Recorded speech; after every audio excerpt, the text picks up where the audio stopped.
Le cancer du sein, c'est le premier cancer de la femme. Il peut toucher des femmes jeunes entre 20 ans et 40 ans.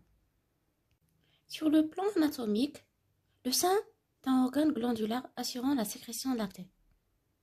Il est constitué de la superficielle à la profondeur de la peau et le mamelon, la région rétro-mamelonnaire et la glande mammaire dans sa totalité. La glande mammaire correspond à un système ramifié de canaux galactophores. Donc, en arrière du mamelon, ces galactophores se divisent en canaux de plus en plus étroits. Donc, il sera parce qu'on a en arrière du mamelon un canal galactophore de gros calibre, puis se divise en canaux galactophores moyen calibre, puis de petit calibre, jusqu'à l'unité terminale ductolobulaire. Cette unité terminale fait un canal canal extralobulaire et un canal intralobulaire à l'intérieur du lobule. Donc on a c'est l'aciné, l'alvéole. Et sur le plan histologique, les canaux et les acinés ont des couches cellulaires internes et externes. Donc couche cellulaire interne, c'est les cellules épithéliales. Couche interne mycosécrétante. Maintenant, des couches externes contractiles, les cellules myo-épithéliales, plus le tissu conjonctif, le tissu paléal conjonctif qui renferme des vaisseaux sanguins, lymphatiques et du collagène.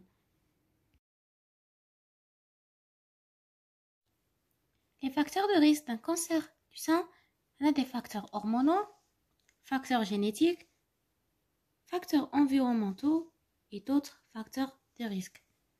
Les facteurs hormonaux, on a les règles précoces, ménopause tardive, la nulliparité, première grossesse après 30 ans, absence d'allaitement, contraception orale et le traitement hormonal substitutif. Les facteurs de risque génétiques, les antécédents familiaux. Donc il peut s'agir d'une prédisposition ou d'un cancer héréditaire du sein. Le risque est en rapport avec le degré de parenté, l'âge, l'atteinte d'un cancer bilatéral, les mutations des gènes, le BRCA1 situé dans le chromosome 17 et le BRCA2 situé dans le chromosome 13. Ce sont les mutations les plus fréquentes responsables de cancer du sein.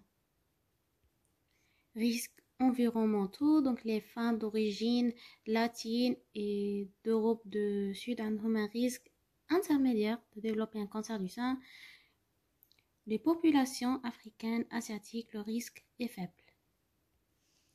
Il existe d'autres facteurs de risque comme l'âge après 50 ans et même avant cet âge, l'obésité, après la ménopause,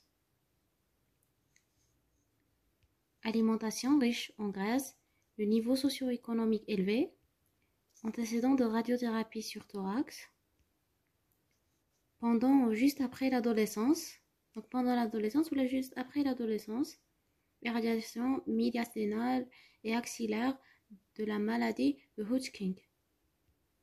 On a aussi la mastopathie bénigne et les maladies fibrokystiques associées à une hyperplasie proliférante avec atypie cellulaire élevée. Le diagnostic il repose sur la clinique, les données de l'imagerie et l'examen cytologique. Les circonstances de découverte, le plus souvent, c'est la patiente elle-même. Elle-même, parfois son médecin qui découvre un nodule du sein, une anomalie du mamelon, écoulement séreux sanglant, rétraction, maladie de Paget, un sein inflammatoire, des adénopathies axillaires, ou alors d'une consultation, une mammographie de dépistage. Maintenant pour l'examen clinique. Pour l'examen clinique, tout d'abord, on commence par l'interrogatoire qui précise la date d'apparition des signes, les antécédents familiaux au personnel de cancer du sein et les facteurs de risque. Donc, rechercher les facteurs de risque.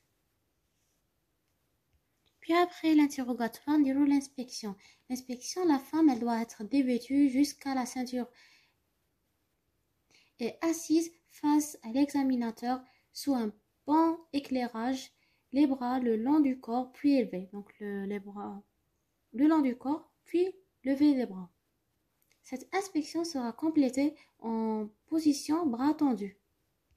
L'inspection recherche le volume et la symétrie des seins, anomalie des aréoles ou de mamelon, anomalie de la peau.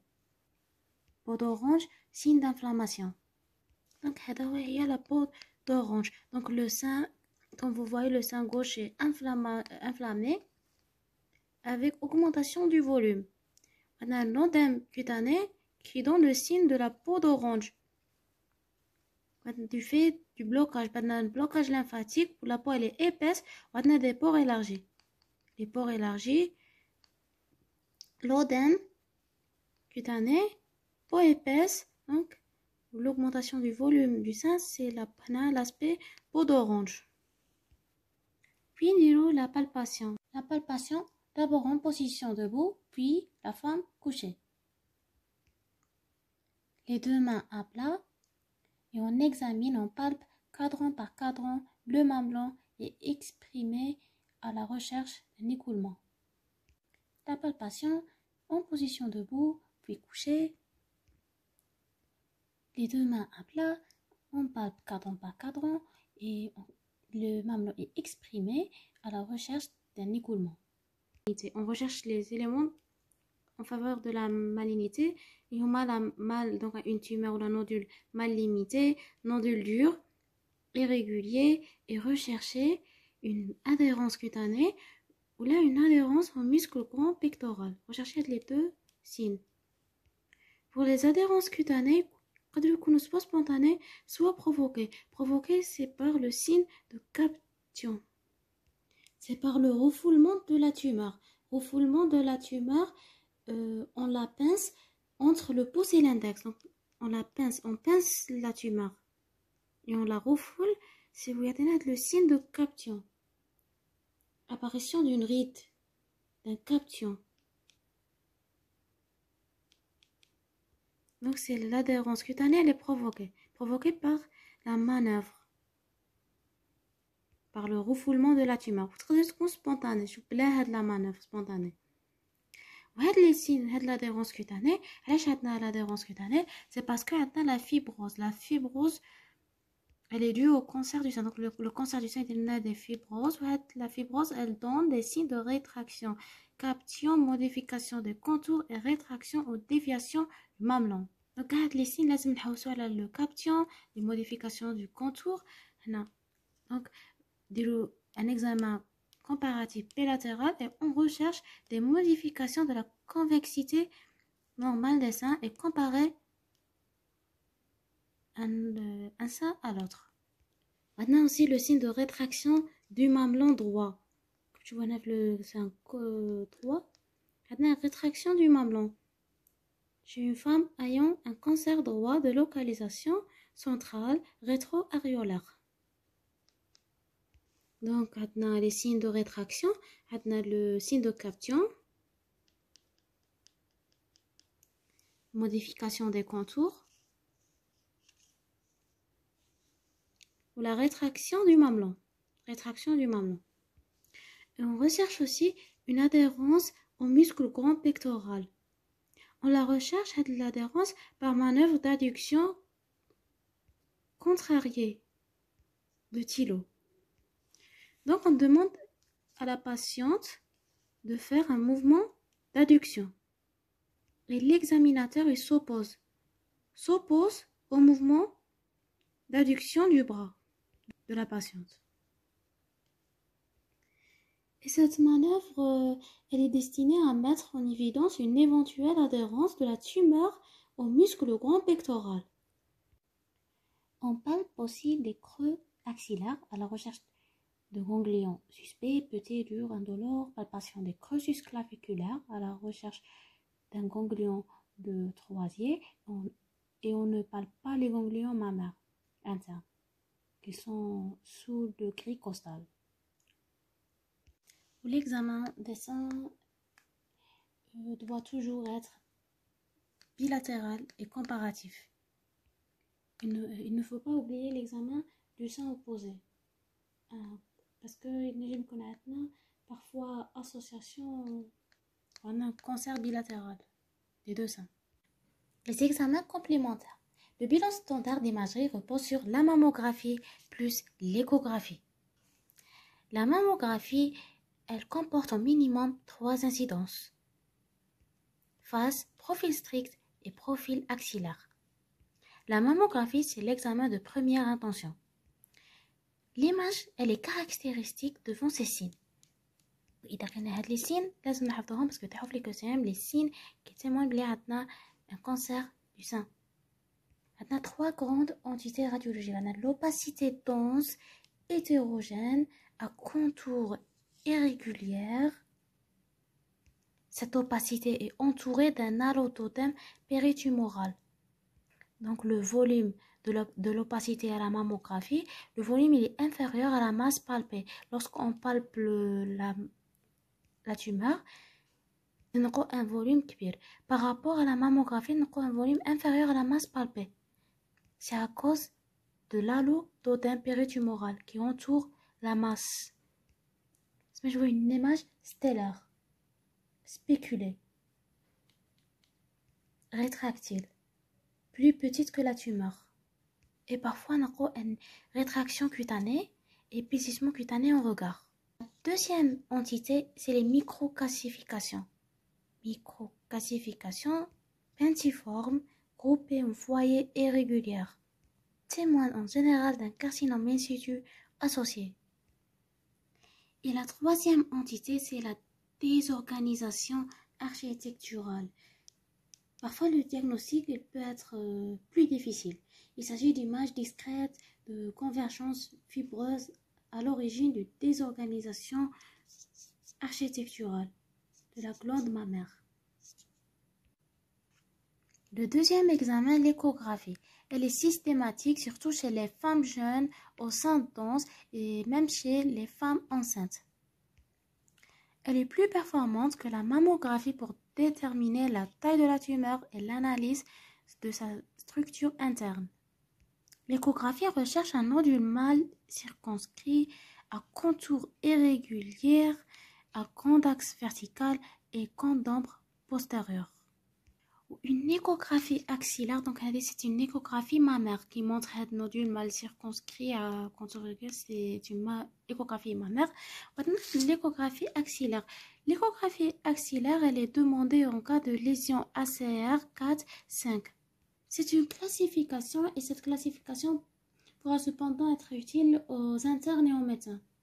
Donc, il ne faut pas apprendre par cœur la classification ou elle est réalisée en cas d'adénopathie cliniquement suspecte, là, lors de la microbiopsie.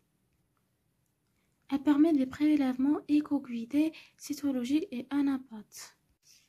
Pour l'IRM mammaire, ce examen n'est pas systématique. L'indication, c'est pour un bilan complémentaire, la surveillance des patientes sous chimiothérapie néoadjuvante lors d'un bilan d'extension dans le cadre d'un carcinome lobulaire invasif multifocal bilatéral, patiente mutée, BRCA1, BRCA2, plus un haut risque génétique, recherche d'une récidive locale après traitement conservateur, suspicion clinico-échographique de rupture prothétique en cas de reconstruction mammaire par prothèse. Maintenant, pour le diagnostic de certitude, il repose sur l'histologie en préopératoire, une biopsie transcutanée de la lésion plus analyse anapathe. Donc, afin d'organiser la prise en charge chirurgicale, le diagnostic histologique est préopératoire. Le diagnostic avant la chirurgie.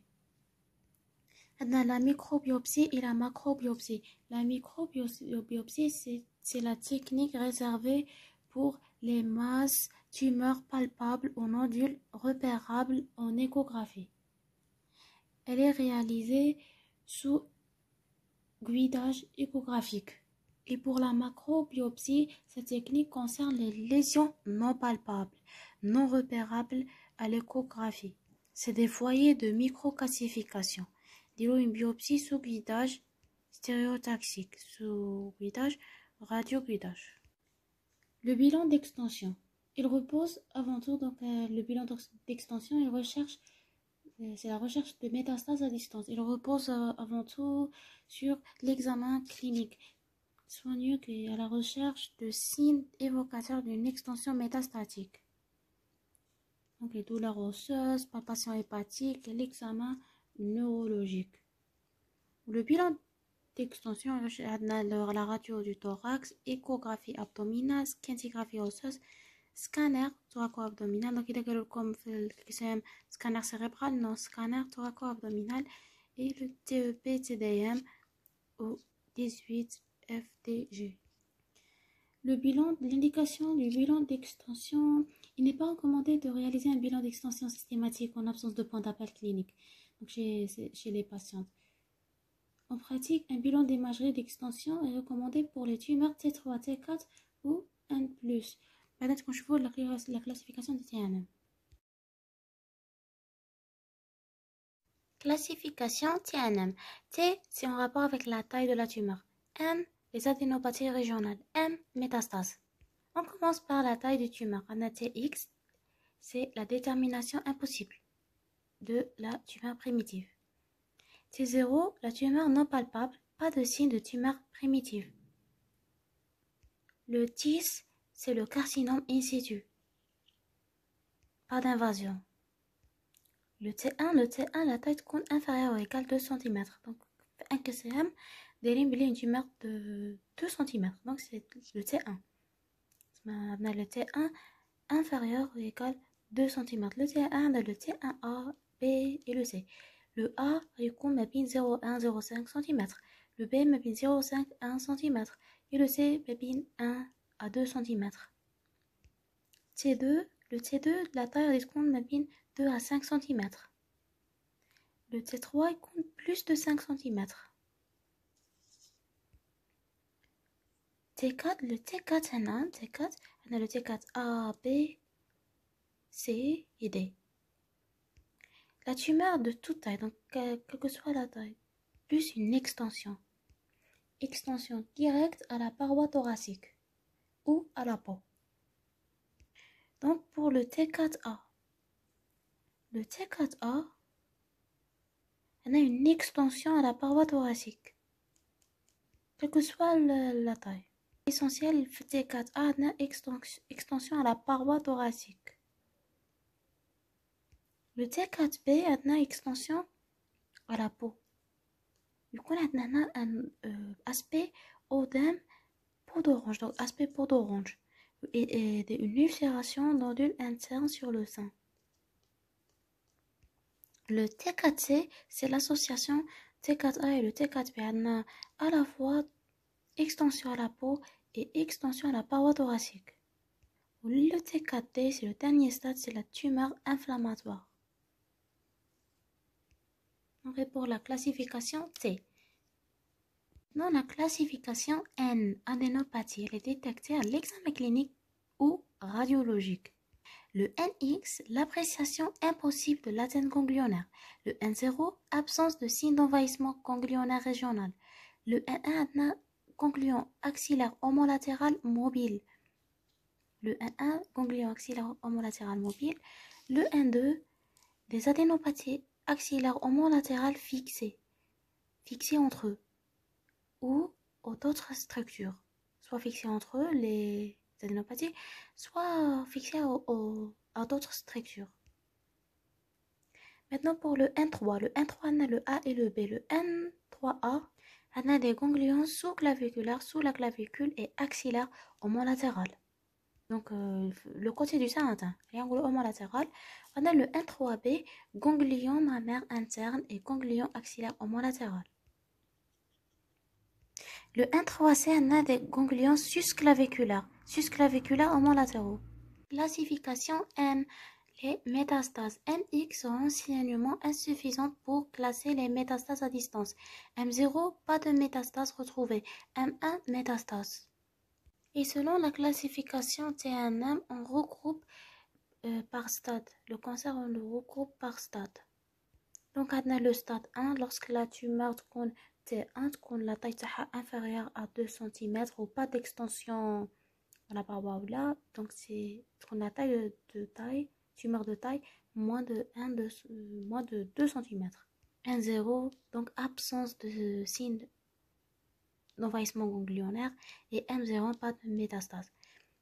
Donc, les métastases, gaffe les stades 1, 2, 3, pas de métastase. C'est le stade 4, parce qu'on a M1 métastase. Par exemple, le stade 2A, on a T0. T0, c'est une tumeur non palpable. Le N1. N1, ganglion axillaire homolatéral.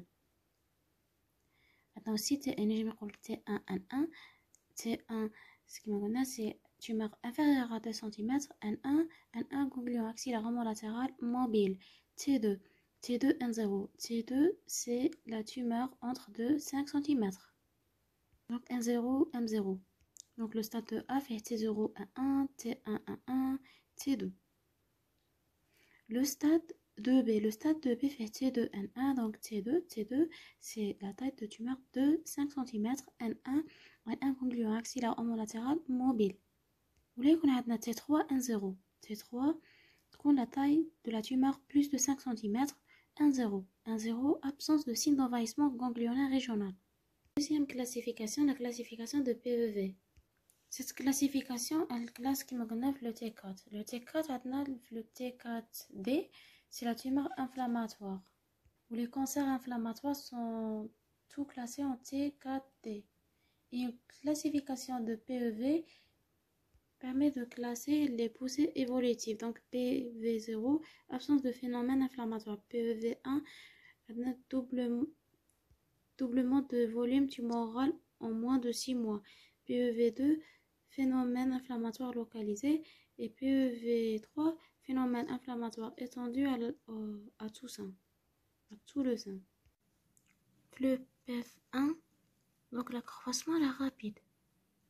On a des doublements de volume tumoral en moins de 6 mois. Accroissement rapide, où la survie, 20% survie à 5 ans. Pour le PEV2, les signes inflammatoires sont localisés, limités à une partie du sein, au voisinage de la tumeur. La survie est 10%, 10% à 5 ans. Pour le PEV3, on a un phénomène étendu de tout le sein. C'est la mastite inflammatoire, le pronostic il est sombre. Moins de 10% survie à 5 ans. Prise en charge. La prise en charge consiste d'une part à traiter localement le cancer et d'autre part à traiter les patientes à haut risque métastatique. Pour le traitement local, le contrôle local de la maladie, c'est par chirurgie, tumérectomie, exérèse chirurgicale de la tumeur, plus ou moins ganglion axillaire, plus une radiothérapie.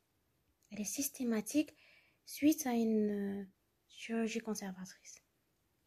Maintenant, le traitement précoce des métastases occultes par chimiothérapie, hormonothérapie lorsque la tumeur a des récepteurs hormonaux, et la thérapie ciblée, il y a une surexpression de l'HER2. On commence par le traitement chirurgical local mammaire. Il repose sur l'exérèse tumorale complète, c'est-à-dire on passe en tissu sain. La pièce opératoire doit toujours être orientée. Le traitement chirurgical il est soit conservateur, soit radical. L'indication entre un traitement conservateur ou radical, mastectomie, elle repose sur l'analyse du rapport entre le volume tumoral et le volume mammaire. Donc, Kindirou, l'étude du rapport du volume lésionnel sur volume par rapport au volume mammaire, volume du sein, soit permet un traitement conservateur, soit ne permet pas de faire d'emblée le traitement conservateur, l'angilochimiothérapie adjuvante avant. Donc, une chimiothérapie néoadjuvante, hormonothérapie, et la chimio, elle vise de diminuer le volume tumoral et permettre une chirurgie conservatrice secondaire. À ce moment de la chimio, une chirurgie conservatrice sur le moment de la chimio. Ou là, une mastectomie, soit conservatrice, soit mastectomie. Donc, pour le traitement conservateur, c'est lorsque la taille de la tumeur est inférieure à 3 cm. Dans la tumérectomie, segmentectomie ou mastectomie partielle. C'est pour les tumeurs unifocales palpables, non inflammatoires, la qualité de la marge d'exérèse, لازم تكون saine. L'examen anatomopathologique, il est systématique. L'étude ANAPAT, elle vérifie que les limites d'exérèse sont saines. Et en cas de tumeur infraclinique, donc T0, ou là lors de microcalcification isolée suspecte, on a zonectomie. Pour le traitement radical, la mammectomie ou la mastectomie, c'est pour les tumeurs volumineuses de taille qui dépassent les 3 cm, les tumeurs multicentriques, tumeurs plurifocales. Les carcinomes canalaires in situ associés au carcinome infiltrant, tumeurs volumineuses persistantes après traitement néoadjuvante. Après le traitement néoadjuvant chimio, la taille de grande kbira. Lorsque le volume est à la réduction, on a du traitement radical. Cancer inflammatoire préalablement traité par chimiothérapie néoadjuvante, récidive locale homolatérale, lésion rétro-aréolaire. Et la reconstruction immédiate, elle peut être réalisée en cas de mastectomie. Pour la chimiothérapie néoadjuvante, comme on a dit, comme la chimiothérapie, elle permet de réduire le volume de la tumeur. Si la taille inférieure à 3 cm, on a un traitement conservateur. Donc la chimiothérapie préopératoire,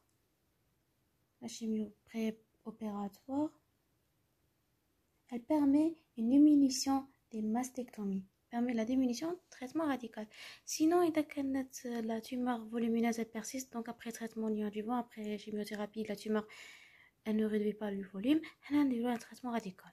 Il existe deux techniques pour le traitement radical. La mastectomie radicale modifiée de Pathé et mastectomie radicale élargie de Halsted. Pour la mastectomie radicale modifiée, c'est l'ablation totale du sein plus curage axillaire. Et pour la mastectomie élargie, radicale élargie de Halsted, c'est l'ablation du sein, les deux muscles pectoraux et curage très étendu. Le traitement chirurgical régional ganglionnaire. Ce traitement est systématique en cas de cancer infiltrant. Il est réalisé dans le même temps opératoire que l'ablation de la tumeur. Il repose sur l'ablation des ganglions du creux axillaire. Deux méthodes sont possibles. On a la technique du ganglion sentinelle et le curage axillaire. On commence par le curage axillaire. Le curage axillaire, il est indiqué lorsque la tumeur dépasse les 3 cm lors des adénopathies palpables. Ou le KB, donc, je me trouve des sources des tumeurs supérieures à 5 cm. Au stade T4, tumeur 4, donc extension soit vers la peau ou là vers la paroi thoracique T4. Ou là une tumeur inflammatoire, curage axillaire. Il consiste à l'exérèse chirurgical de l'ensemble des ganglions du creux axillaire homolatéral à la tumeur et ablation de la lame ganglionnaire donc, qui se situe entre la veine axillaire en haut, en dedans, paroi thoracique, nerf dentelé antérieur et le muscle, le pédicule thoracique latéral et scapulaire inférieur et le nerf grand dorsal en arrière, le muscle grand dorsal en dehors. Le nombre de ganglions nécessaires de prélever, c'est entre 10 et 15. Il ne faut pas prélever plus de 15 parce que plus de 15 risque de lymphodème. On a aussi des effets secondaires du curage axillaire qui ont des effets à court terme, lymphocèle, abcès, douleur et à long terme, les effets secondaires à long terme, limitation des mouvements de l'épaule, sensation, bras lourds, douleur chronique et lymphodème. Maintenant, Pour la technique du ganglion sentinelle, elle est indiquée lorsque la tumeur, l'adénopathie non palpable et tumeur de taille moins de 2 cm. Même en cas de cancer infiltrant unifocal moins de 20 mm, avec un creux axillaire, indème, suspicion d'invasion et lésion de haut grade. Elle consiste à injecter dans le sein isotopique à base de clovide marqué au technétium 99, plus colorant bleu de patenté. Elle permet de mieux cibler les ganglions à retirer. C'est une méthode radio-isotopique et elle consiste donc à l'injection de technétium 95 et le colorant bleu. C'est une méthode colorimétrique. Et le but, c'est d'éviter un curage axillaire et sa morbidité. Donc, cette méthode elle consiste à une lymphadenectomie sélective due au des premiers relais ganglionnaires de l'aisselle. Pour la chimiothérapie, pour faire simple, la chimiothérapie est indiquée en cas de risque de métastase occulte, c'est-à-dire s'il existe des facteurs de risque métastatiques. La chimiothérapie elle n'est jamais indiquée en cas de carcinome in situ isolé, sans lésion infiltrante. Elle est indiquée en cas de risque de métastase occulte, donc lorsqu'il existe facteur de mauvais pronostic. La chimiothérapie n'est jamais indiquée pour les carcinomes in situ isolés et l'indication d'une polychimiothérapie, c'est pour les patientes avec envahissement ganglionnaire, atteinte donc on a des adénopathies, facteurs histologiques de mauvais pronostic, grade élevé, taille tumorale qui dépasse les 2 cm, enjou invasion, absence de récepteurs hormonaux. Cette polychimiothérapie séquentielle, elle comporte l'association d'une anthracycline plus des taxanes. Pour les molécules utilisées, on a les agents alkylants, cyclophosphamide, anthracycline, doxorubicine, épirubicine, les antimétabolites, méthotrexate, 5-fluorouracil et les taxanes. Alors, lors de cette polychimiothérapie séquentielle, elle comporte 3-4 cycles d'épirubine et cyclophosphamide et suivi de 3-4 cycles de taxotere. Et chaque chimiothérapie est espacée de 3 semaines. Et chaque cycle de chimiothérapie est espacé de 3 semaines. Et pour la chimiothérapie, on a la chimiothérapie adjuvante, chimiothérapie néoadjuvante et la chimiothérapie palliative. La chimiothérapie adjuvante, elle est prescrite pour réduire le risque de récidive, avec une augmentation de la survie globale. Elle est réalisée précocement après le traitement loco-régional. C'est la chimiothérapie adjuvante. Pour la chimiothérapie néoadjuvante, elle est prescrite avant la chirurgie, dont le but c'est la diminution de la taille de la tumeur, pour augmenter les possibilités d'un traitement chirurgical conservateur. La chimiothérapie palliative, elle est utilisée en cas de métastase. Le but c'est d'améliorer la survie globale et sans progression. C'est pour maintenir une bonne qualité de vie. Donc c'est sans progression, juste pour améliorer la qualité de vie. La chimiothérapie palliative. La radiothérapie externe post-opératoire.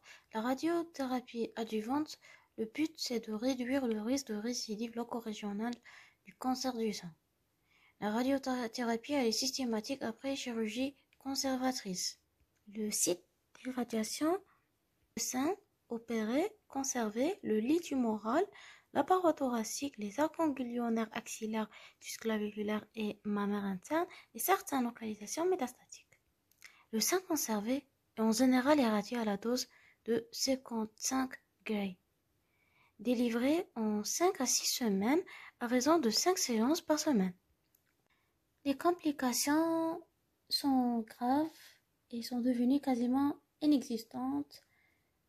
Leur prévention repose sur une bonne technique et le respect des contraintes de dose. On a des complications précoces, l'œdème mammaire qui disparaît en 6-18 mois et les douleurs mammaires. L'œdème mammaire il est quasi constant, le volume du sein augmente en moyenne 20% pendant la radiothérapie. Il disparaît en 6-18 mois et la douleur mammaire à type de coup d'aiguille pendant la radiothérapie. Elle est fréquente, la douleur mammaire. Pour les complications tardives, on a les douleurs chez au moins le tiers des patientes pendant 2 à 3 ans. La sclérose mammaire, elle est rare, de 5%. Fracture de côte ou de la clavicule, elle est exceptionnelle, 1 sur 1000. Sclérose du pectoral, limitation de l'abduction, n'a que si les doses sont trop élevées. Une plexite plus associée à des troubles neurologiques.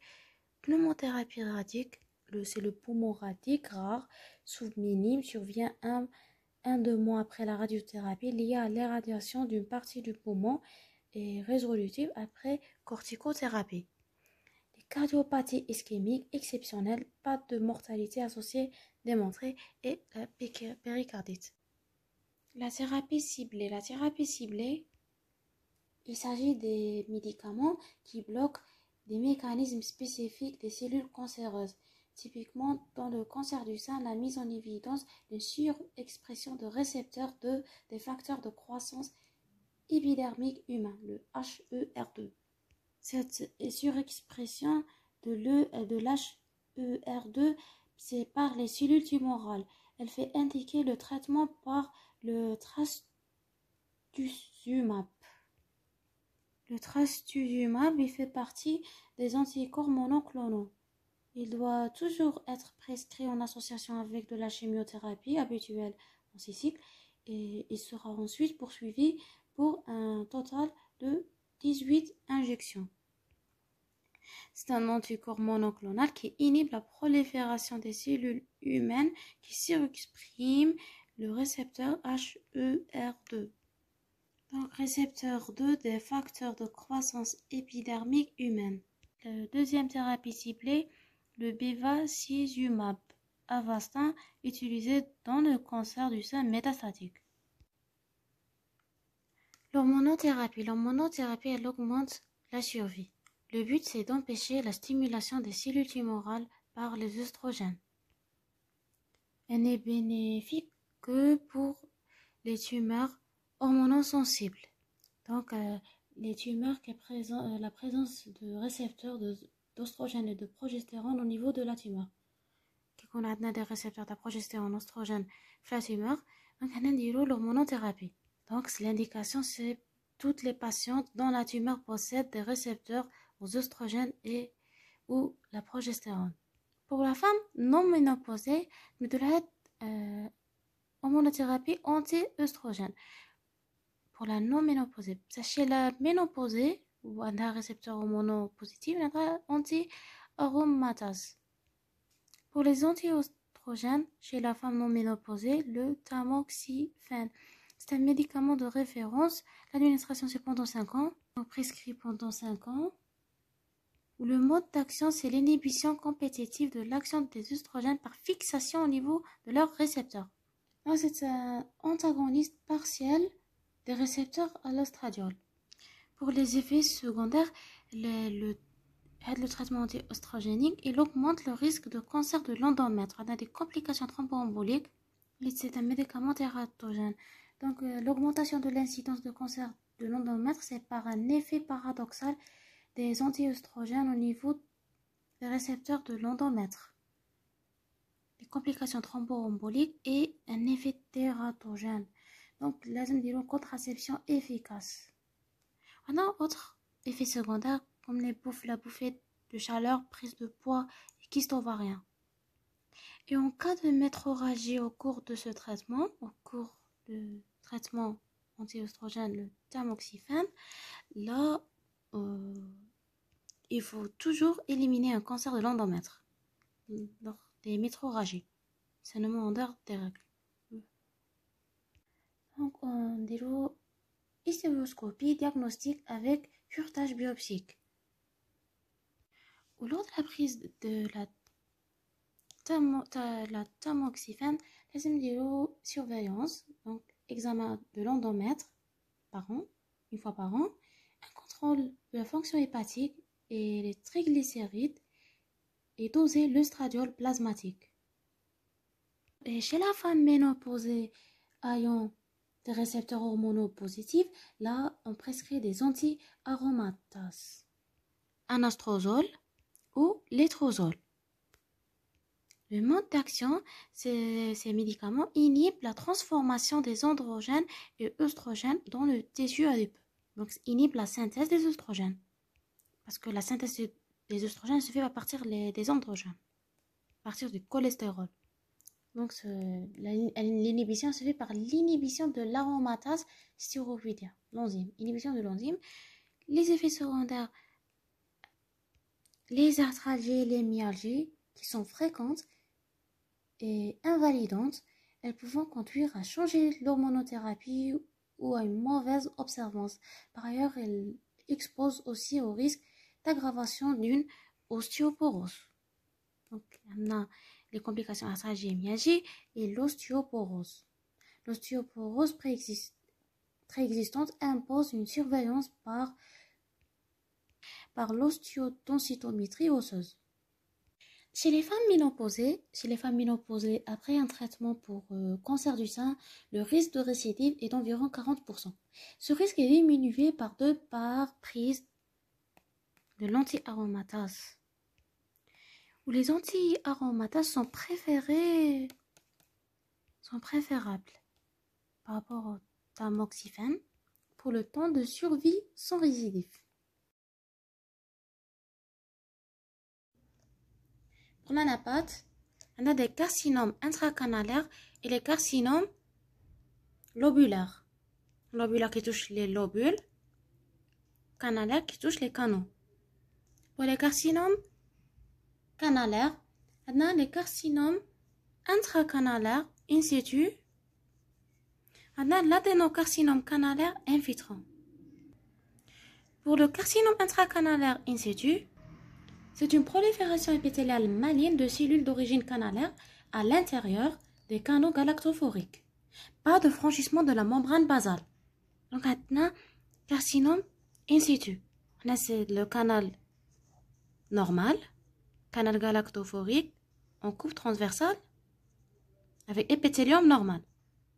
Mais on a une hyperplasie atypique puis carcinome canalaire in situ. Le carcinome in situ, pas de franchissement de la membrane basale. Et pas de risque d'envahissement ganglionnaire ni de métastase à distance.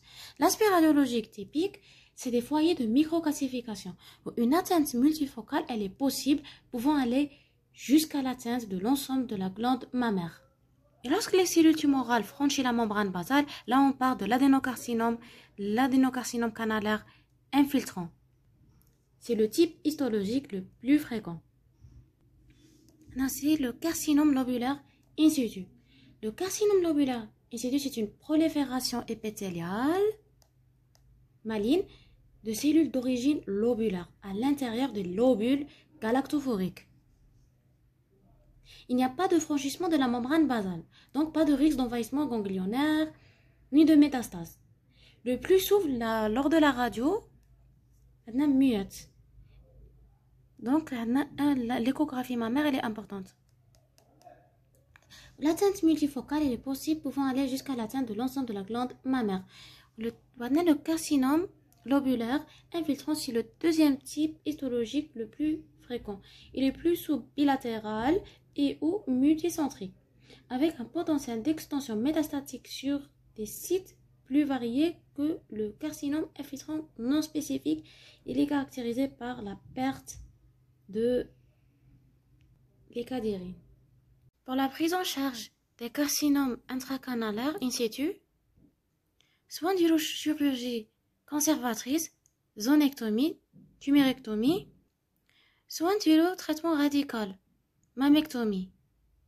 L'indication, est-ce qu'on dit chirurgie conservatrice ou la radicale, c'est selon la taille. Selon la taille lésionnelle, le nombre de foyers, volume des seins, la marge de tissu sain autour du carcinome.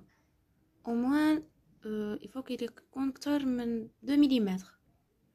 Donc, il y a quand la chirurgie conservatrice possible, dit la zonectomie ou la tumérectomie. La radiothérapie, elle est systématique après l'intervention.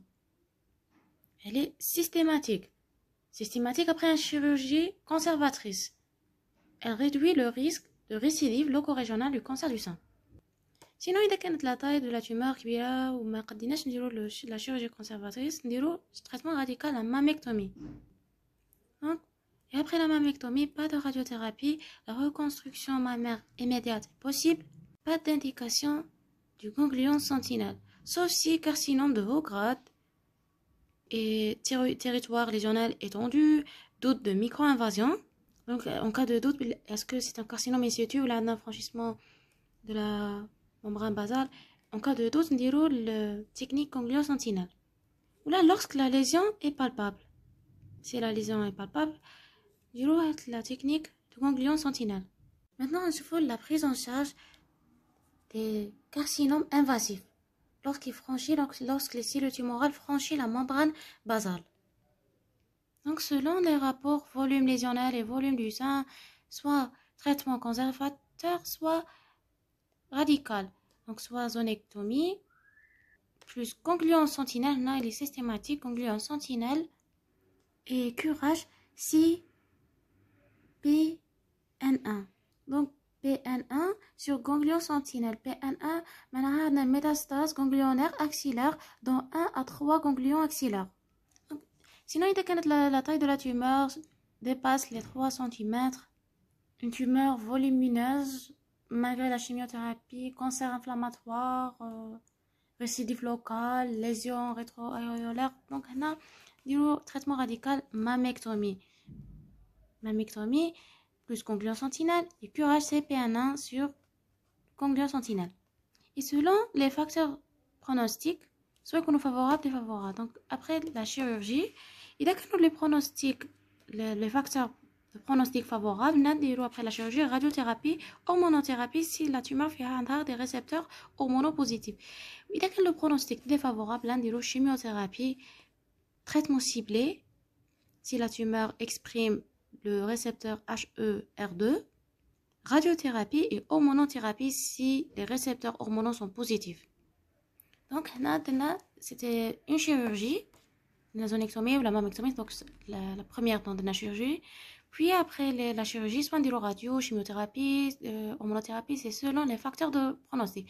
Mais parfois, selon les rapports volume lésionnel, volume du sein, ne permet pas le traitement conservateur du sein d'emblée. Donc, les rapports m'ont dit que le traitement conservateur d'emblée. La chaîne du soit mammectomie, parce que le traitement conservateur non possible, parce que la taille du tumeur est grande. Donc, dire mammectomie ou dire chimiothérapie néoadjuvante. Le but de la chimiothérapie, c'est de réduire le volume tumoral, parce que nous dire un traitement conservateur tumérectomie. Moi, la chimiothérapie, je c'est la réduction de la taille de la tumeur. Donc, il y a une réduction de la taille de la tumeur de tumérectomie, traitement conservateur. Sinon, en cas de persistance, donc la tumeur volumineuse, elle persiste. Après le traitement néoadjuvant chimiothérapie, on a le traitement radical mammectomie plus curage. Les mesures associées, c'est d'abord la prise en charge multidisciplinaire, une prise en charge psychologique, donc association de malades avec parfois traitement anxiolytique, information de la patiente, informer la patiente sur les modalités de reconstruction. Mais en cas de mastectomie sans reconstruction, là on prescrit une prothèse en silicone. Et même parfois une prothèse capillaire si chimiothérapie.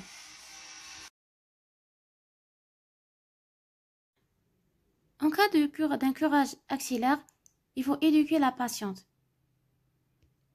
sur les précautions à prendre après un curage axillaire. Il faut éviter les prises du sang. Il faut éviter les prises de la tension artérielle au niveau du bras homolatéral au curage. Il faut désinfecter toute plaie sur le bras. Éviter la chaleur de dormir sur le bras.